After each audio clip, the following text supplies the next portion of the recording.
पहचान चाहे छोटी हो पर अपने दम पे हो, क्योंकि परछाइयों का कोई वजूद नहीं होता। नमस्ते भारत। आप सभी दर्शकों का पुनः स्वागत है आपके अपने YouTube चैनल संवाद की पॉडकास्ट सीरीज संवाद विद दीपक पवार में। और आज हमारे साथ हैं मुस्कान फाउंडेशन की संस्थापक और अध्यक्ष नेहा मलिक जी। एक संस्था, एक विचार, जैसे हम हमेशा भिन्न भिन्न संस्थाओं को लाते हैं, मुस्कान फाउंडेशन काम करती है देहदान, नेत्रदान जैसी चीजों के लिए प्रेरित करने का। तो उसी क्रम में नेहा मलिक जी, आपका बहुत बहुत धन्यवाद, आभार हमारे आग्रह को स्वीकार करने के लिए, संवाद के लिए समय निकालने के लिए। सर्वप्रथम नमस्कार आपको। और संवाद चैनल में आपने हमें, दीपक सर आपने हमें इनवाइट किया, बहुत बहुत धन्यवाद। मुस्कान फाउंडेशन हमेशा आपका आभारी रहेगा और मैं भी आपकी आभारी रहूँगी कि आपने अपना संवाद जैसे उसमें मंच दिया मुझे, और अपने जो हमने अब तक किया है मुस्कान फाउंडेशन के कार्यों को, या क्या परिस्थितियां रही, क्या कैसे रहा, संवाद के माध्यम से हम सबको बता पाएंगे। आपका बहुत बहुत आभार, बहुत बहुत धन्यवाद। देखिए, आभार हमेशा आपका है। आप लोग समाज सेवा के क्षेत्र में इतना अग्रणी रूप से आप लगे रहते हैं। संवाद एक माध्यम बन रहा है सिर्फ उन संस्थाओं के कार्यों को जन जन तक पहुंचाने का, कि जो समाज सेवा का रूप है। अक्सर लोगों के मन में क्या होता है, समाज सेवा जब हम बात करते हैं एक एनजीओ की, तो एक जो आम आदमी है, जो कॉमन मैन है, उसके दिमाग में आता है एनजीओ मतलब फंडिंग रेज करने वाली एक फर्म, यहाँ से पैसे को ऐसे वाइट काला कर लो, ये एक सोच थी।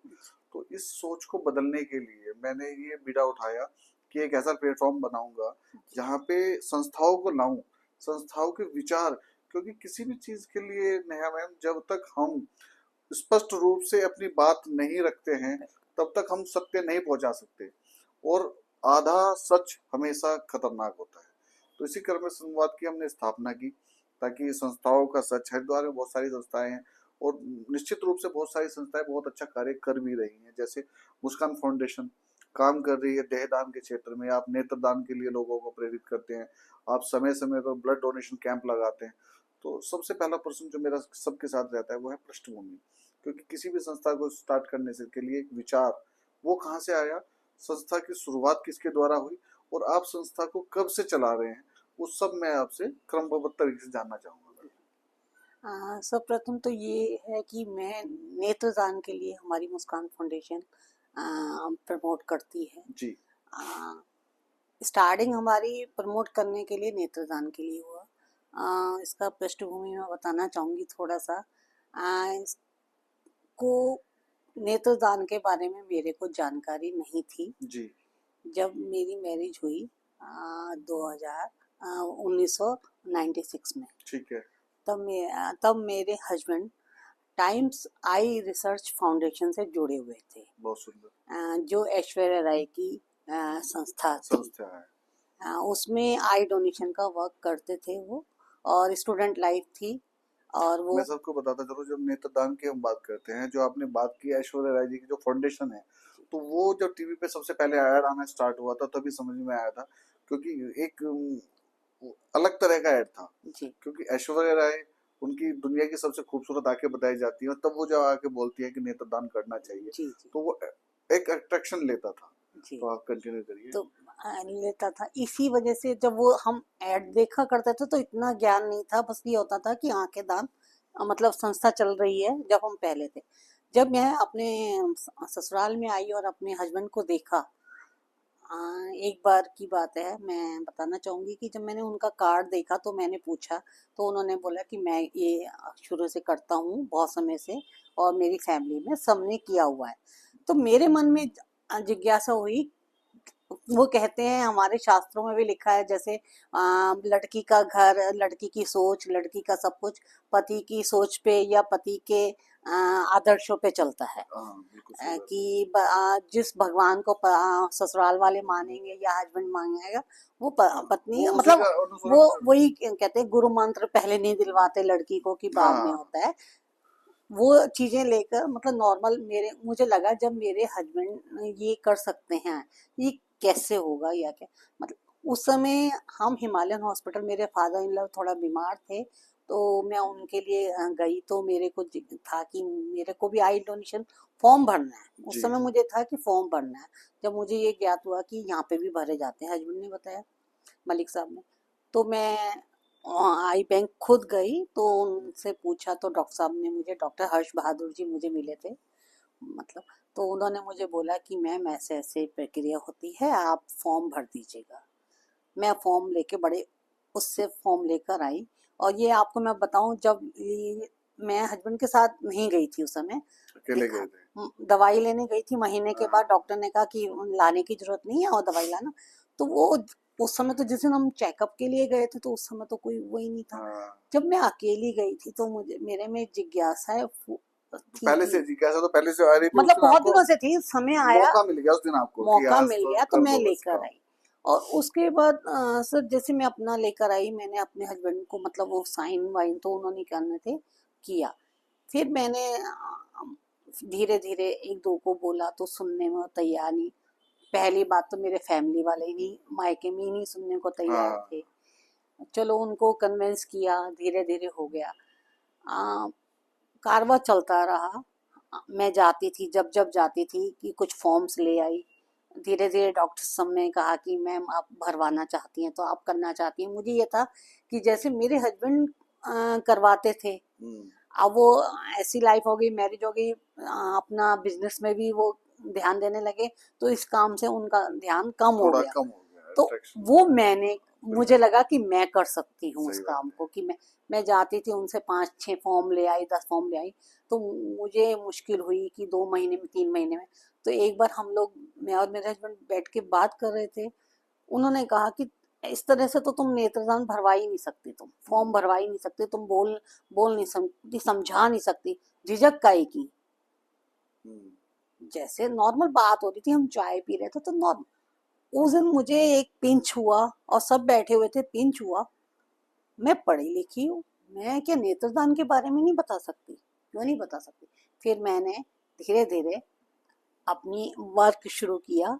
उसके बाद कारवा चलता फिर रहा। नारी नारी शक्ति जोश में आ गई हाँ, कि अब। मतलब फैमिली में उस समय मैं, मेरे बच्चे, आप मेरे 10th तक दोनों बच्चे मैंने खुद पढ़ाया। 10th में मैंने लास्ट में बोर्ड के मतलब पेपर के लिए 2-3 महीने के लिए मतलब मेरे बच्चे नहीं पढ़ना चाहते थे ट्यूशन, वो कहते थे हम किसी के अधीन नहीं बनना, आप पढ़ोगे। आप पढ़ा। तो 10th तक मैंने घर के अंदर रही, मैं घर के अंदर से नेत्रदान और कैंप लगाती थी मैं। हम्म, धीरे धीरे हिमालयन हॉस्पिटल ने मुझे बहुत साथ दिया। नेहा मलिक के नाम से ही काम चलता रहा, मुस्कान फाउंडेशन कहीं नहीं थी। मतलब नेहा मलिक के नाम से मैं कैंप लगाती थी, नेहा मलिक के नाम से ही मैं, मतलब डॉक्टर्स मुझे जानते थे। हिमालयन हॉस्पिटल और एम्स बाद में बना, तो हाँ। जब बच्चे भी बड़े हो गए, अपने अपने उसमें कोर्स में चले गए, बेटी तो अभी पढ़ ही रही थी। फिर हस्बैंड को भी लगा कि अब बच्चे बड़े होने लगे हैं, अब मुझे भी बहुत हो गया काम, मेरे थोड़ा लिए सा। इतना हो गया कि हम्म, मैं 10 साल तक भी नहीं, मतलब बच्चे अपना सेटल करेंगे, सेटल हमारे कर। पास है, हाँ, हम सोशल वर्क में, मेरे को छोड़ने जाते थे और एनजीओ में, तो वो करते थे। पृष्ठभूमि का बात यह है कि मतलब यही हुआ, मतलब धीरे धीरे हम ये काम कर रहे थे। मुस्कान कैंप, फाउंडेशन की स्थापना कब हुई? मैं बताती हूँ आपको। 2010 में एक पड़ाव आया, मेरे फादर इन लॉ की डेथ हो गई। उस समय तक तो सिर्फ मैं सीमित थी कि बताते थे कि शपथ पत्र भरो और डेथ होने के बाद फोन करो। हम्म, ये प्रैक्टिकली मुझे सीखने को मिला। जब मेरे फादर इन लॉ की डेथ हुई, मैं और मेरे हस्बैंड रात को 12:30 बजे की बात है, 18 तारीख, 18 सितंबर की। तब उन्होंने, मतलब जैसे होता है कि डॉक्टर ने डिक्लेयर कर दिया कि नहीं है, तो मुझे एक पहली बार मेरे लिए परिवार में ऐसा कि ससुराल में, और पहली बार, हम्म, और पापा जी मुझे बेटी की तरह हम्म, मानते थे। तो मुझे भी लगा, और मैंने अपने हस्बैंड को बिठाया, तो मुझे लगा कि इनको थोड़ा सा होता है। फोन निकाला, मुझे लगा कि इन्होंने अपना, मोबाइल थे, स्टार्ट ही हुए थे उन समय, 2-3 साल हुए थे। तो इन्होंने, मुझे लगा, जो मैंने फील किया कि शायद घर पे फोन कर रहे हैं, हम्म, कि ऐसा हो गया। लेकिन जब उन्होंने फोन किया हॉस्पिटल, एड्रेस बताया, तो मुझे लगा कि रात के 3 बजे की बात है, 3 साढ़े 3 बजे, मतलब आप किसको एड्रेस, हिमालयन हॉस्पिटल को जब बताया, फिर वो हो गया, हम घर लेकर आए पापा जी को, हॉस्पिटल से टीम आ गई, तब तक 5 बजे तक टीम आ गई। हमने 3:30 बजे कॉल किया, 5 बजे तक टीम आ गए। फिर मैं हॉस्पिटल लेकर आई उनको, क्योंकि पेपर्स वर्क थे, क्योंकि उस समय तो हम घर ले आए। आई डोनेशन हमने पहली बार कराई थी, मतलब मेरे सामने पहली बार आई डोनेशन हुई थी मेरे फादर इन लॉ की।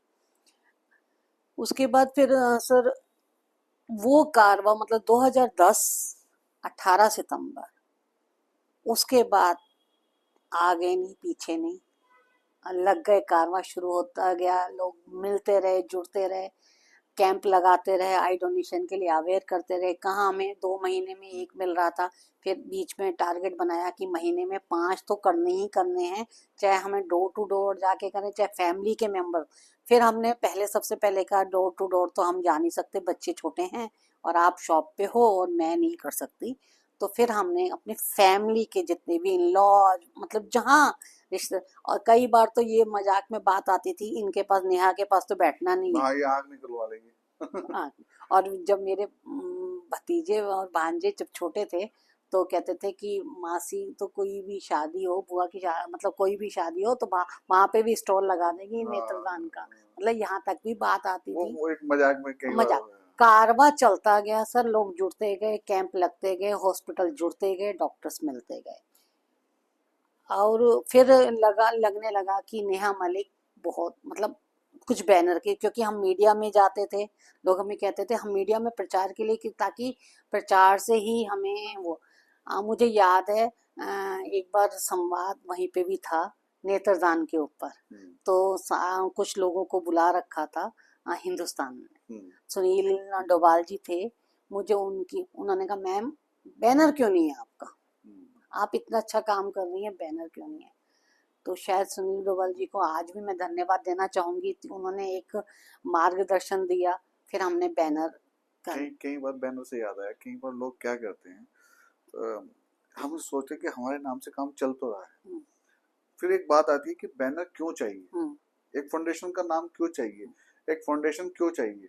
वो इसलिए चाहिए कि फाउंडेशन एक विचार है। जी जी जी, एक, आप, नेहा मलिक एक नाम है, एक व्यक्ति है जो आज है, आने वाले 10-20 साल बाद नहीं होगा। पर फाउंडेशन, एक बैनर बनाने का मतलब है नेहा मलिक जी ने अपने विचार को एक नाम दे दिया।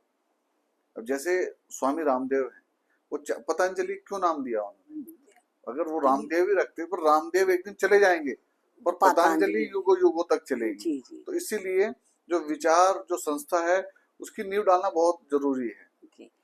इसी वजह से सर फिर उन्होंने एक बात प्रश्न ये रखी, जैसे 1-2 बार तो उन्होंने हमारी न्यूज छाप दी। उन्होंने कहा मैम एक बात बताइए, आप कैंप कर रही हैं, मतलब या हिमालयन हॉस्पिटल करवा रहा है, क्योंकि हम कहते थे डॉक्टर वहीं आ रहे हैं, हिमालयन हॉस्पिटल करवा, तो उनकी विज्ञप्ति उनके लेटर हेड पे क्यों नहीं आ रही। यहाँ बात आई थी कि लेटर हेड पे यदि वो आ रहे हैं, डॉक्टर आ रहे हैं, अपना प्रचार कर रहे हैं, आई चेकअप कैंप कर रहे हैं, या आई मतलब के लिए मोतियाबिंद के लिए ऑपरेशन करवा रहे हैं, तो वो क्यों नहीं भेज रहे न्यूज। हम इस वे में दे रहे थे कि लोग हमारे कैंप में आए, ज़्यादा से ज़्यादा लोगों को जो 50 रुपए खर्च करके आई चेकअप ना करवाएं, यहाँ पे आके, तो इसलिए हम माध्यम। तो जब उन्होंने, डोभाल सर ने हमें बहुत अच्छी तरह गहराई से समझाया कि मैम जब आप काम कर रही हैं तो हॉस्पिटल हॉस्पिटल तो अपना छपवाएगा या अपना करवाएगा, जब आप लोगों के अच्छे भविष्य के लिए कामना कर रही हैं, अच्छे लिए, तो उसको बैनर का नाम दीजिएगा, एक संस्था बनाइएगा। तो फिर ये बात आई, मैं और मेरे हस्बैंड से बात हुई, तो हम दोनों ने मिलकर अपनी बेटी के नाम से, मेरी बेटी का नाम मुस्कान है, हाँ, तो बेटी के नाम से मुस्कान एनजीओ, क्योंकि हमारा मुस्कान नाम बेटी का है, और फिर हमारा जो लक्ष्य है कि रोशनी देने का, रोशनी जब चेहरे पे ही आंखें हैं, चेहरे से ही जब दुनिया देखेगी, नेत्रहीन जब रोशनी देखेंगे तो स्माइल आएगी। आंखों से ही स्माइल आएगी। तो वो भगवान ने चाह के सारे काम करते गए कि स्माइल नाम भी दे दिया मुस्कान, चेहरे पे मुस्कान आना। जब आंखें आएंगी नेत्रहीन के मतलब आंखें आएंगी तो स्माइल निश्चित आएगी। रूप से मुस्कान तो तो आएगी। इसलिए हमने कोई और नाम नहीं सोचा, हमने कोई रिसर्च नहीं की किस पे। तो इसका अगर डोभाल सर को जाता है कि हमने संस्था का सोचा, उसमें फिर हमने हमें ज्ञान हुआ कि हमने किया। और मेरा और मलिक साहब का ये सपना था कि जहां तक हमारी नजर जाए कोई नेत्रहीन ना रहे। हरिद्वार हरिद्वार के आसपास जहां तक हमारी नजर जाए तो नेत्रहीन ना रहे। उसके लिए हमें जितना भी परिश्रम करना पड़े, कितना भी करना पड़े, हम करेंगे। एक जो सपने हैं हम दोनों ने इकट्ठे बुने थे, कोई मेरा अकेले का सपना नहीं था। नहीं था।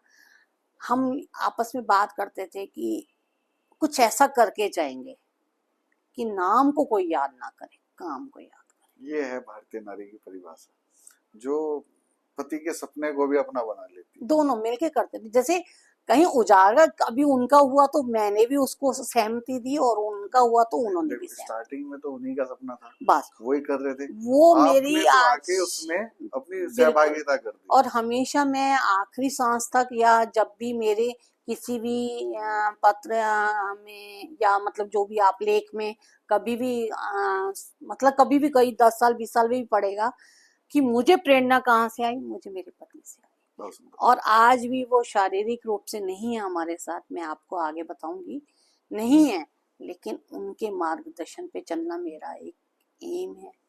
उनके सपनों को पूरा करना, और सबसे हमारे बड़ी बात, दोनों के नहीं, सपनों को पूरा करना। मुस्कान फाउंडेशन का आपके साथ होना, और ये उनका आपके साथ साथी है, क्योंकि देखिए ये क्या है, भौतिक देह है, सबकी निर्धारित है, एक दिन सबको चले ही जाना है।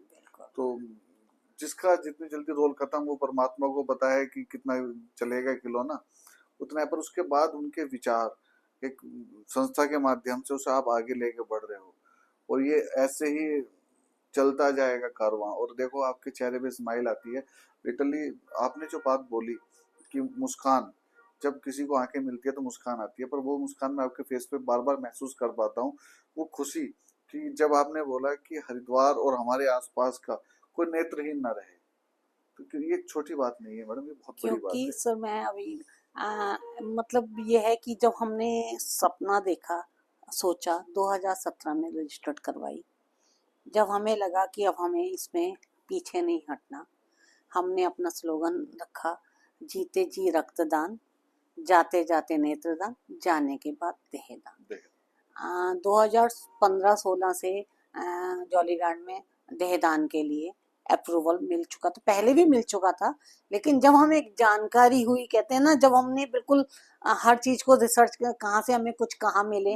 अंगदान के लिए हम सोच रहे थे, अंगदान के लिए अभी प्रक्रिया बहुत, लोगों को आज भी बहुत भ्रांतियां हैं कि अंगदान और देहदान एक है, वो अलग है। अंगदान अलग है, देहदान अलग है। तो हम लोगों को देहदान के लिए अभी यहाँ पे उत्तराखंड में मिली, तो हम लोगों ने वो कारवा भी शुरू किया कि हम वो करें। डिफिकल्ट सिचुएशन है, इसमें इतना आसानी से परिवार को मनाना बड़ा मुश्किल वाला। अभी आगे चल के उसके बारे में भी हम बात करेंगे। बिल्कुल सर। फिर हमने 2017 में मार्च 2017 में 23 मार्च को इसको रजिस्टर्ड करवाया था, मेरे बेटे का बर्थडे है। तो हमने ये कहा कि जब हम परिवार का पूरा सब व्यक्ति उससे जुड़ेंगे, तभी एक संस्था का उजागर होगा, तभी हम लोगों से अपील कर सकते हैं। क्यों? पहले घर से शुरुआत हो। सही बात। वो कहते हैं पहले घर से शुरुआत होगी, तभी तो आप दूसरों को आप बता सकते हो। हाँ, कोई पूछ ले आपने किया क्या। इस हाँ, तो यही नेत्रदान का स्टार्ट किया था हमने। नेत्रदान और देहदान के कर रहे थे, कैंप लगाते थे ब्लड डोनेशन के, और जहाँ जरूरत होती थी वहाँ हम पहुँचते थे। हर जगह तो नहीं पहुँच पाते थे, लेकिन स्वास्थ्य के क्षेत्र में हम हर जगह, हर उस जरूरतमंद की अपने दम पे मदद करते थे। भगवान है, हम माध्यम थे। बिल्कुल। भगवान था, हम माध्यम थे।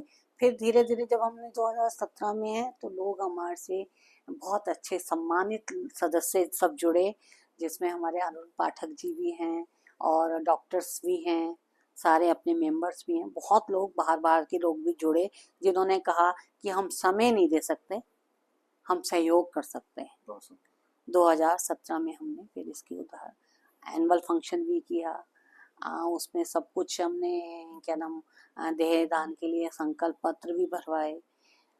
आज की डेट में मेरे पास आई डोनेशन जो हम कर रहे हैं, आज की डेट में उसका डेटा है 5080 लोगों का नेत्रदान शपथ पत्र भरवा चुके हैं।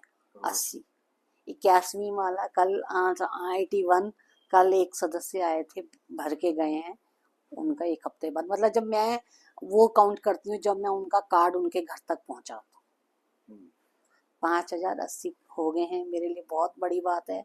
5100 के बाद ये होगा, एक थोड़ा सा फेसबुक पे भी मैं दूंगी कि ये अभी 80 चल रहा है। आगे जितने लोग प्रचार कर रहे हैं, हम लोग जागरूक हो रहे हैं, पहले कम होते थे, अब जागरूक, अब सुनने को तैयार होते हैं। हाँ, वो होते हैं। फिर उसके बाद हमने देहदान के लिए भी सर बीच में करवाए हैं, उसके भी 5 पहले थे, और 2018 में सडनली भगवान की जो मर्जी थी, मेरे हस्बैंड शारीरिक रूप से नहीं है आज, वो एक कमी है, वो रहेगी, लेकिन मैं उसको कमी नहीं मानती, उनकी शक्ति मानती हूँ। आज शारीरिक रूप से नहीं है, लेकिन उनकी शक्ति, उनके मार्गदर्शन पे, उनके जो सपनों को पूरा करने का बीड़ा उठाया है, वो मैं करूँगी। वो कहते हैं ना, परिस्थिति किसी की कुछ भी हो, दुख हमारे हैं, झेलना हमने है, उसको बाहर शो करके क्या फायदा। सही बात। इसी पे एक चीज याद आ गई, मैं हमेशा बोलता हूँ, स्थिति और परिस्थिति कितनी भी जटिल हो, एकदम बदलती जरूर है। तो सर आपके साथ कब तक थे? 2018 2 अक्टूबर 2018 तक सर का साथ था हमारे साथ। चलिए, उस विषय पे नहीं जाऊंगा, मैं नहीं चाहूंगा कि आप भावुक हो जाएं।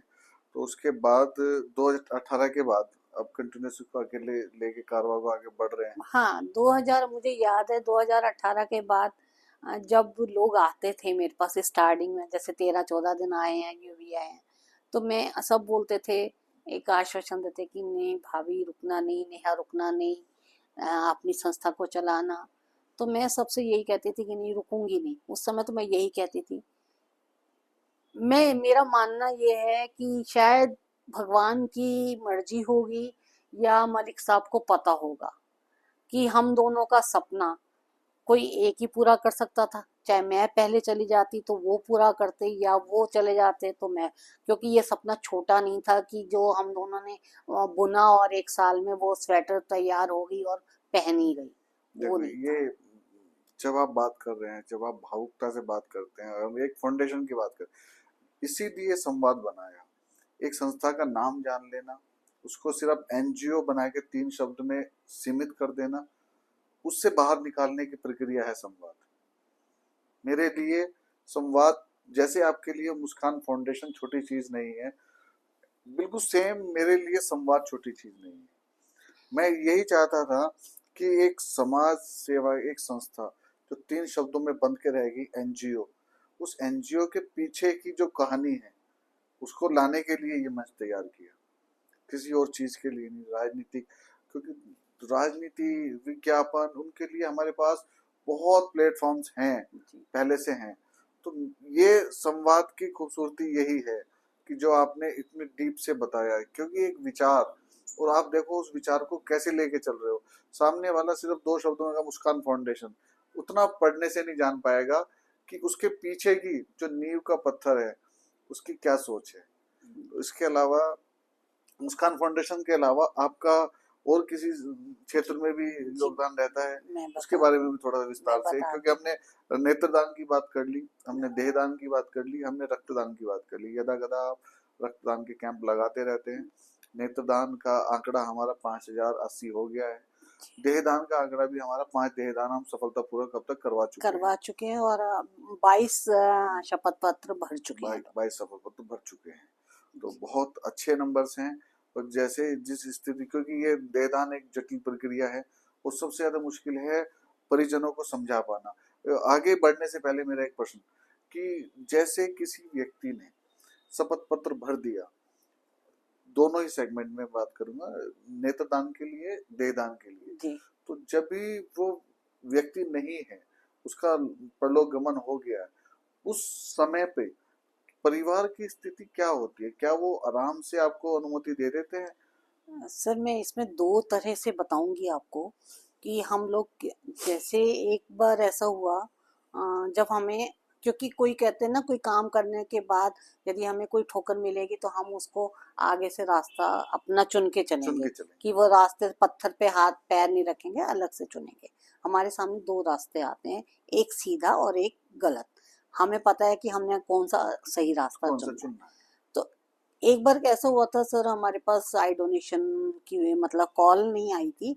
वो परिचित थे, कॉलोनी के थे, और उन्होंने अपने आप जैसे देखा और उन्होंने भरा हमसे। हम नहीं जानते कि उन्होंने परिवार वालों को बोला नहीं हाँ, बोला, एक परिवार की अंकल थे। सहमति और सूचना हाँ, दी या नहीं दी? अंकल थे, तो वो थे। जब सूचना मिले मोहल्ले में बात होती है कि हाँ, डेथ होगी तो सब जाते ही हैं। जाते ही। तो मुझे पता था, क्योंकि मैं इसमें बहुत ज्यादा फोकस कर रही थी, तो मैंने जाके एकदम से उनके बेटे से बात की कि ऐसा ऐसा। उन्होंने एकदम से बोला कि भाभी ऐसी बात नहीं करनी, अभी अभी ऐसी बात नहीं करनी। ठीक है। मैंने उनकी वाइफ से जैसे बीच में जाके बोला कि, बल्कि मेरे हस्बैंड ने बोला कि तुम, मुझे उन्होंने रास्ता दिखाया, वो और मैं दोनों गए थे, वो जैसे बाहर खड़े हो गए, मैं हाँ, और अंदर। क्या बोले वो? एक बार कोशिश करके और देखो। मुझे उस समय लगा कि छोड़ो ना, नहीं कर रहे तो मतलब, बोले नहीं, तुम जाके बात करो। जैसे होता, मैं धीरे अंदर गई और मैंने 10 मिनट लगाए, मुझे मौका नहीं मिला। फिर मैंने आंटी से बात करना चाहा। आंटी बेचारी उस समय वो, आंटी ने कहा जैसे बच्चे चाहेंगे। आंटी का ये जवाब था, जैसे बच्चे। हो सकता है अंकल ने आंटी को बताया हो और किसी को हाँ, नहीं नहीं बताया हो। बताया।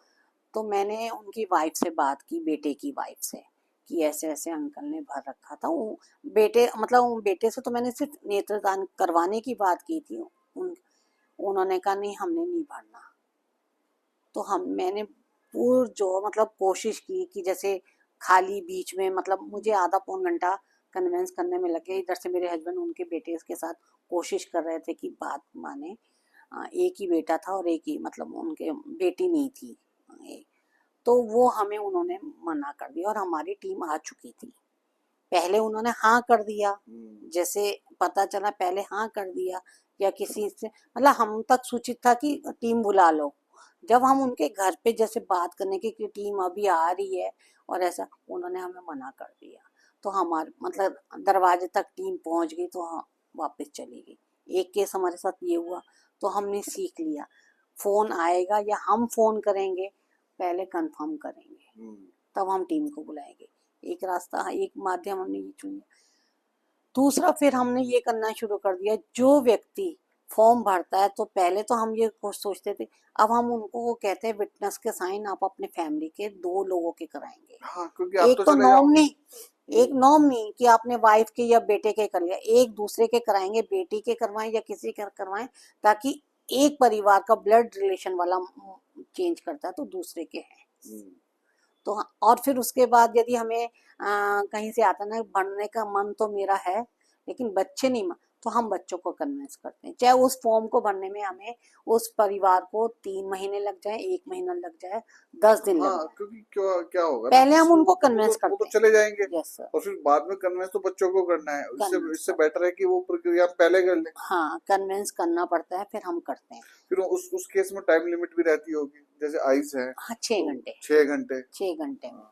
तो इसलिए हम सोचते हैं सबको, फिर हम ये जब फॉर्म भरते हैं, जब हम देते हैं, तो हम उनको ये भी बात बोलते हैं, उनको परिवार को भी बोलते हैं, उनको भी बोलते हैं कि व्यक्ति आप तो चले जाएंगे, फॉर्म भर के चले जाएंगे, उसका काम आधा संकल्प आज आपको, जब आपने साइन किया, अपना अपना नाम लिखा मतलब उसमें संकल्प पत्र में, तो भगवान ने आपका आधा दान संकल्प ले लिया। ले लिया। आपके कर्मों में जो आपका लेखा लिखा जा रहा है, वो गुड, बहुत अच्छा कार्य, बहुत अच्छे कर्म लिखे गए कि आपने अपने जीवन में एक अच्छा आपने तो काम कर किया। दिया अपना काम। आपने, आप रह गया आधा प्रकल्प बच्चों का, आधा कार्य भगवान ने बच्चों के लिए सोचा, जो परिवार के जो बाद में। अब उस काम को संकल्प करना ना करना परिवार, उस कर्म को बच्चों के अधीन कर दिया। तो अब वो बच्चे भी, कई बार ये होता है हमें तो पेरेंट्स ने बताया ही नहीं, या हमें तो बच्चों ने बताया ही नहीं, हम मतलब ना, तो इसलिए हमने ये अच्छा आपने किया तो कि घर घर जाके या फोन के द्वारा हम उनको मार्गदर्शन देते हैं कि ये काम करना है, चिता में नहीं जलानी है, आपने जला के क्या करोगे, आपके यहाँ राख आप गंगा जी में डाल आते हो, वो भी आपके परिवार की नहीं मिलती ना। यदि आपका बहुत परिचित पिता है, माता है, भाई है, बहन है, आपने उस देह को आपने जला दिया ना, आपने अगले दिन जाके इतना आपको इमोशन है कि आपने अगले दिन जाके आपने उसको उठाया, पूजा की और आपने गंगा जी में कर दिया प्रवाहित। आपके घर में तो आप कुछ नहीं लाए ना, घर में तो आपने शोकेश में या किसी चीज में आपने नहीं रखा ना, कि जीवन में आप उसको खोल के देखेंगे उस राख एक को, वस्त्र भी नहीं रखते हैं, आप जीवन में खोल के भी नहीं देख। तो इससे अच्छा तो उन आंखों को उन आंखों से रोशनी देने का काम रोशनी करें। देने का काम। सर मेरा सबसे यही कहती हूँ, 5 मिनट यदि उन नेत्रहीनों से पूछो जिनकी आंखें नहीं है। आज इन्वेटर का है, जनरेटर का जमाना है, इन्वेटर का है, मोमबत्ती नहीं थी, या 5 मिनट भी लाइट आज के जमाने में 5 चली मिनट में जाए, अंधेरा अंधेरा बर्दाश्त और नहीं। रात के समय की बात है, आपको मोमबत्ती उठाने के लिए भी 10 बार ठोकर खाएंगे, 10 बार आप यदि दूसरी जगह ड्रॉर में पड़ी होगी तो आप गिरेंगे। उस नेत्रहीन से पूछिए कि जिसके पास तो पता नहीं जन्मजात नहीं है, या बीच में एक्सीडेंटल एक्सीडेंट के बाद नहीं है, तो इस या तरह की किसी आइज वजह से। उसमें भी काम करती है जिनके पास जन्म से नहीं है, हाँ वो कितना परसेंटेज रेशो है? सर, ऐसा है, वो परसेंटेज है हमारा बहुत ज्यादा है, जन्मजात नहीं है। तो अब हम उसके लिए भी एक अवेयरनेस डॉक्टर्स के साथ टॉक करते हैं कि जो प्रेग्नेंट लेडी होती हैं उनको अपने रख रखाव अपने बच्चे जैसे अंगों के लिए करते हैं ना, कि तो हम उनको क्या खाना चाहिए, क्या परहेज करना चाहिए जिससे हमारी आंखें सुरक्षित रहें। आपके पास कुछ आंकड़ा है कि भारत में जन्म से अंधे पैदा होने वाले बच्चों का रेशो सर क्या है? आजकल का नहीं है मेरे पास, मैं आपको, क्योंकि ये नहीं, मैं माध्यम जस्ट बहुत ज्यादा है, नॉलेज के लिए। बहुत ज्यादा है, लेकिन 30% है। 30% आज जन्मजात हो रहे हैं, और आपका 40% बच्चे 1 साल 2 साल के चश्मा लगाने शुरू हो रहे हैं। जहाँ आती थी 9th 10th के बाद, या कंप्यूटर वाले बच्चों में आ जाता था कि 18 के बाद से लग रहा है, या आज का रेशो ये है 2 साल या 1 साल के बच्चे को हाँ, चश्मा। 2-3 साल के बच्चे चश्मा लगा के दिखने लगे। वो इसलिए खान पान पे, खान हमारे पान। डॉक्टर्स कहते हैं जो प्रेग्नेंट लेडी होती हैं वो अपने खान पान पे जंक फूड खाते हैं, या मतलब वो चीजें जन खाती हैं। मैं इस पे नहीं जाऊंगी, बहुत लंबा हो जाता है लंबा सेशन। हो जाएगा। तो ये चीज सब हम लोग अवेयरनेस कैंप करते हैं सर। और आपने एक प्रश्न और साथ में ये पूछा था दहेदान के लिए। सर दहेदान में बहुत सारी फॉर्मेलिटीज है। दहेदान में आपका परिवार के 2 सदस्यों के फोटो लगते हैं, 2 सदस्यों के विटनेस होते हैं, एड्रेस होते हैं, और सहमति होती है। दहेदान में आप पूरी बॉडी ले लेते हैं? हाँ सर, उसमें हम पूरी बॉडी लेते हैं, मतलब जैसे होता है, तो उसमें बहुतों के प्रश्न डाउट होता है कि हम देहदान नहीं करेंगे। प्रश्न ये आता है कि देहदान नहीं करेंगे, क्योंकि शास्त्रों में लिखा है कि अग्नि संस्कार होना अग्नि चाहिए, संस्कार। शमशान पे जाके अग्नि संस्कार होता है, जहाँ मतलब जब अग्नि संस्कार नहीं होगा तो हमारा पुरुषार्थ नहीं होगा, हमें कुछ मोक्ष नहीं मिलेगा, मोक्ष। गति नहीं होगी हमारी। तो इसमें मैं आपके चैनल के संवाद के माध्यम से बताना चाहूंगी सबको, देहदान करना चाहिए, क्योंकि हम देहदान में जो हमारे शास्त्रों में जो हम घर में मतलब उसमें प्रक्रिया करते हैं, पिंड बनाना है, या पहली जो प्रक्रिया होती है नहलाना धुलाना, जो हमारे शास्त्रों के होता है। और जैसे ही हम घर से बॉडी को बाहर ले जाते हैं, सब कुछ करते हैं, कफन वगैरह जो शॉल वगैरह उड़ाती हैं, जो परिक्रमा होती है वो पूरी करने के से पहले जब हम नहलाते हैं तो हम एक स्वच्छ रुमाल में, फूल में, अंग हमारे शरीर के सारे हैं, चाहे नेल हो चाहे बाल हो, तो हम वो व्यक्ति के नेल्स और बालों को वो उसमें रख के साथ ही घर के दरवाजे से निकलते हैं, बेटा लेकर ले निकलता है उसको, तो वो बस इतना अंतर होता है कि वो गाड़ी में रखी जाती है बॉडी को, और जो हमारे फूलों का जो अग्नि संस्कार करना है वो बेटा मतलब आचार्य के साथ जाके शमशान पे करता है। इधर से गाड़ी फिर शमशान पे जाके आकर जैसे ही आता है तो गाड़ी जाती है। तो अग्नि संस्कार पहला संस्कार हमारा हो गया। फिर अगले दिन जो राख ले तो वही राख उठा के हम उसको गंगा जी में प्रभावित कर देते हैं, उसको वो वाला हो गया। फिर 10वां वो जो प्रक्रियाएं करते हैं वो फिर चलती रहती है, वो परिवार वाले करते रहते हैं, इसमें कोई देह नहीं है।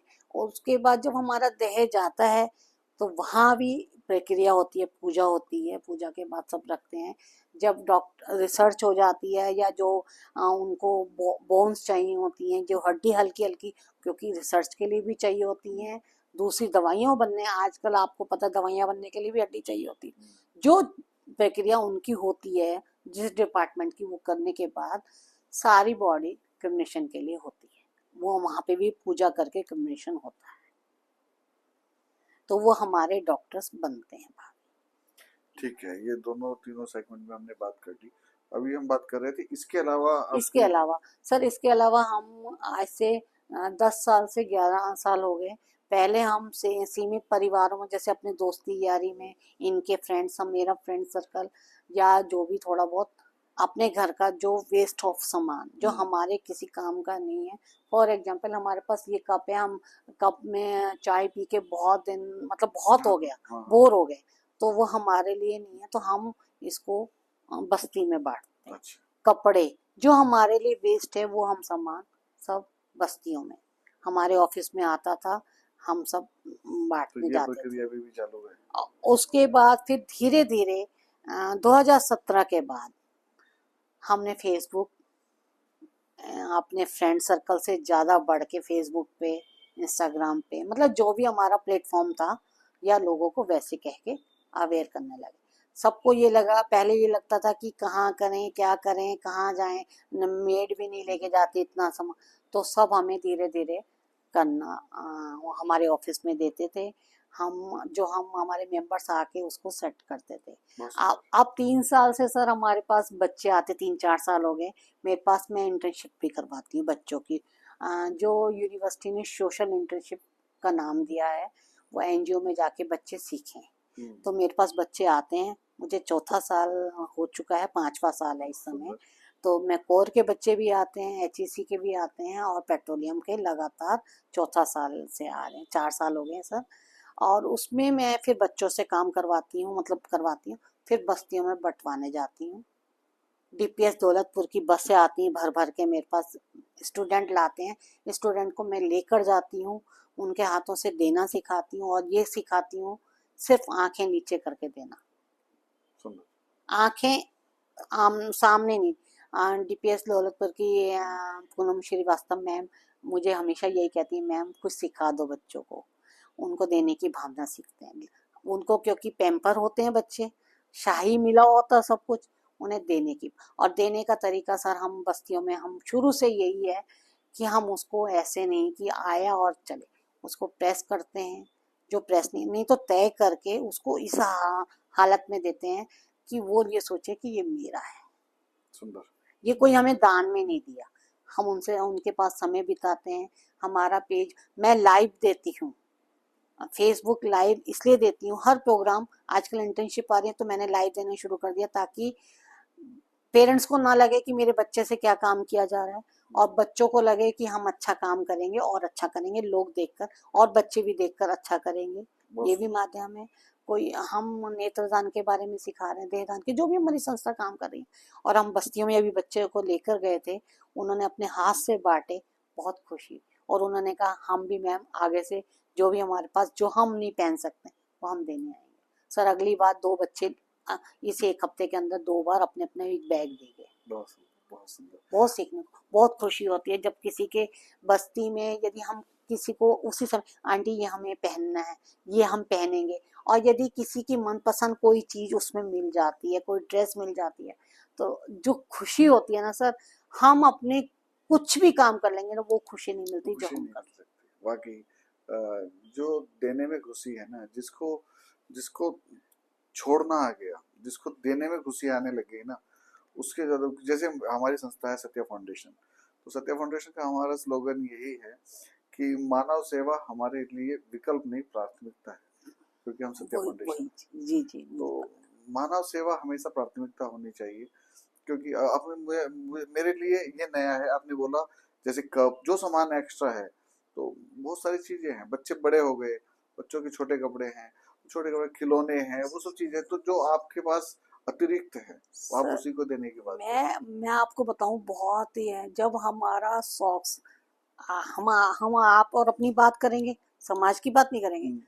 आपके बच्चे और हमारे बच्चे नॉर्मल एक भी कि थोड़ा सा भी हमने बच्चों को बड़ा किया है। सॉक्स भी छोड़ो। सर बच्चों मैं बता रही हूँ, इलास्टिक भी ढीला हो जाता हाँ, था। फिर हमारे समय में हमारी मदर ने, हमें पता है, एक आध बार ढीला हो गया तो इलास्टिक बांध के वो टच लगा के वो भेजा स्कूल कि सर कल ले आज की आएंगे। जनरेशन में पॉसिबल नहीं है। हाँ, आज के हम स्कूल ही नहीं जा रहे, देखिए आज की जनरेशन में क्या है, अभी तो स्कूल नहीं जा रहे, स्कूल, लेकिन वही मोजा हम सर्दी में किसी के ढकेंगे ना, वो बहुत है। नहीं, ये तो इससे भी अलग चीज ये है कि जैसे मान लिया पार्टी वेयर ड्रेसेस है, तो आज की डेट में एक पार्टी वेयर आपने एक पार्टी में पहन ली, मैक्सिमम दो में पहन ली, और वो कितनी भी कॉस्टली होने दो, है ना, तो उसके बाद तो नहीं आप पहन सकते उसको, क्योंकि क्या है, तो बहुत सारी चीजें हैं ऐसी, तो बहुत अच्छा, मतलब अद्भुत सर विचार है एक ये भी। चीज हमारा ये भी है, बीच में हम जब कपड़े बांटने जाते हैं, जब हमारे पास किसी दुकानदार बीच कलेक्शन आता है, वर्मा गारमेंट से हमारे पास कपड़े आते हैं, और दो तीन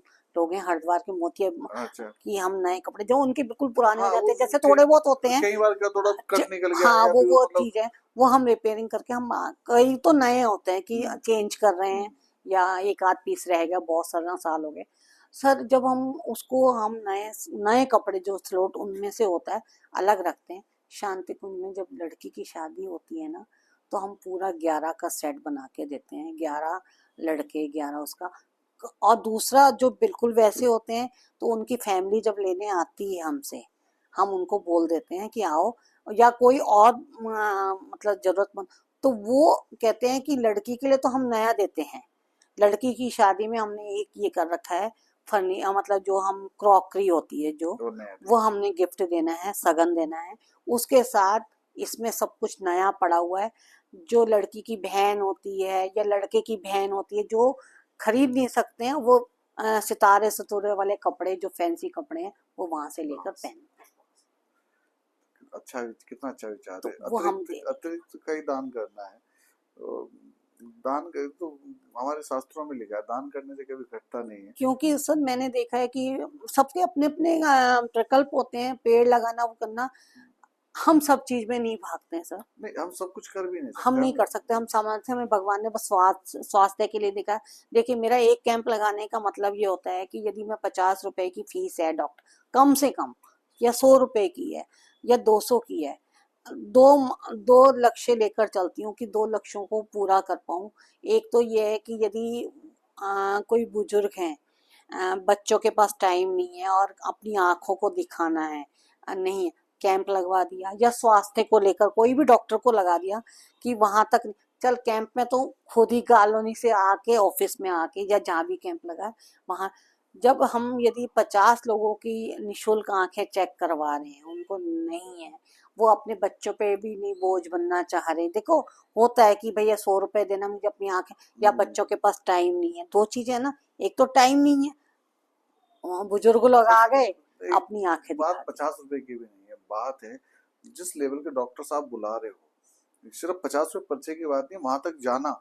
वो अब वही चीज, वो पेरेंट्स, सर सारी चीजें हैं ओल्ड एज वही, के लिए प्रॉब्लम है, बच्चे की छुट्टी कराना, वहां शहर में, जाना। शहर में हाँ तो और गांव में भी यही समस्या है, गांव में पैसे की, क्योंकि बेटा आ गया मजदूरी पे, हस्बैंड मजदूरी पे आ गए, महिलाएं वहां पे बैठी हैं, और आज उनको दिक्कत है जी, कैंप लगा दिया गांव में, प्रचार कर दिया, अकेली भी आ जाती हैं वहां पे, बहुत सुंदर। उनके पैसे भी बचाए, कई नहीं भी हैं। सर हमें आंखों में रोना आता है जब हम कहते हैं ना, और वो आंखों ऑपरेशन भी करवाना चाहती हैं माताएं या बहनें भाभियां, मतलब जो भी उनके परिवार के होते हैं, आते हैं, हम कहते हैं कि गाड़ी बाहर खड़ी है, हम भेज रहे हैं आपको तैयार, नहीं बेटा, मैंने उससे नहीं पूछा, या कुछ है, या बेटा गुस्सा करेगा या कुछ है, कई कई फिर हम बेटे को कन्विंस करते हैं कि आपका एक पैसा नहीं लग रहा, संस्था करवा रही है, सब कुछ कर रहे हैं तो आप करवाइए ना, डॉक्टर्स अच्छे हैं, तो सब अवेयर होते हैं। तो बहुत खुशी होती है कि जो बेटा नहीं खर्च कर पा रहा था या बेटा हॉस्पिटल तक नहीं ला पा रहा था, शहर तक नहीं ला पा रहा था अपनी माँ के इलाज के लिए, तो वो आज इलाज वहां हम पहुंचाने की कोशिश कर रहे हैं, उनकी आंखों की सुरक्षा करने की कोशिश कर रहे हैं। बस यही माध्यम है, क्योंकि और मेरा मानना है कि हम कुछ भी नहीं है, भगवान हमें बना के भेज रहा है। आज भगवान की शक्ति ना दे तो कुछ भी नहीं नहीं। हो सकता, उसकी उसकी इच्छा के बिना और उसकी शक्ति के बिना कुछ भी असंभव है। निश्चित रूप से आप बहुत अच्छा सत्या फाउंडेशन को मुस्कान फाउंडेशन के माध्यम से आप बहुत अच्छा कार्य कर रहे हैं, और जितने जर्नी आपने मुझसे साझा की, भावुकता भरे क्षण भी आए, बहुत बढ़िया पॉडकास्ट रहा। नेहा जी, आपका मैं पुनः फिर से धन्यवाद करूंगा कि आपने संवाद के लिए समय निकाला, और आज हम एक और संस्था को इतने निकट से जान पाए, तो बहुत बहुत आभार आपका। बस मैं दर्शक, एक अच्छा, दो अब बोलिए मिनट लेना बोलिए, कोई बात चाहती हूँ, क्योंकि मैं ऐसा है कि मैं इस बड़े प्लेटफॉर्म में आई हूँ तो अपनी बात ना नहीं। कहूँ। हाँ हाँ, बिल्कुल। मैं अपील जैसे हमेशा सब, चाहे कोई मतलब कोई पत्रिका हो या कुछ हो, ये निश्चित रूप अपील से कर करती हूँ, सकते हैं। क्योंकि मुस्कान फाउंडेशन का ध्येय यही है कि नेत्रदान करें आप। मतलब ने हमने जलना नहीं है, हमारी ये संकल्प लें कि हमने जलना नहीं है, शारीरिक रूप में हम नहीं रहेंगे, चलेगा, लेकिन हम जाते जाते अपनी आंखों को रोशनी देने का काम करें, अमर रहें, जीते ताकि जी उन आंखों रक्त से कोई और दुनिया कोई। को देख सके। और एक आपको बता दूं कि हमारी एक व्यक्ति की आंखें दो लोगों को लगती हैं, बस एक को एक ही दी दो जाती से है। या तीन लोगों को भी लग अच्छा। जाती हैं। आज रिसर्च इतनी हो चुकी है कि एक व्यक्ति की आंखें तीन चार लोगों को लग सकती, हाँ, जिसका जो पार्ट वहाँ पे पार्ट लग खराब हो सकता है। और बस यही है, मुस्कान फाउंडेशन सबसे यही अपील करता है हमेशा, जीते जी रक्तदान, जाते जाते नेत्रदान, जाने के बाद देहदान। और एक इसको कहते हैं पारिवारिक परिकल्पना बनाइए, परिवार से शुरू कीजिएगा। मैं एक बीच में लेना चाहूंगी, जब 2018 में मलिक साहब की डेथ हुई थी, देहदान किया था, मुझे नहीं मालूम, मुझे तो बाद में पता चला था, वीडियो भी बनी थी, पत्रकारों ने आके बहुत सारी न्यूज भी बनाई थी, बाद में मुझे कटिंग्स मिली थी।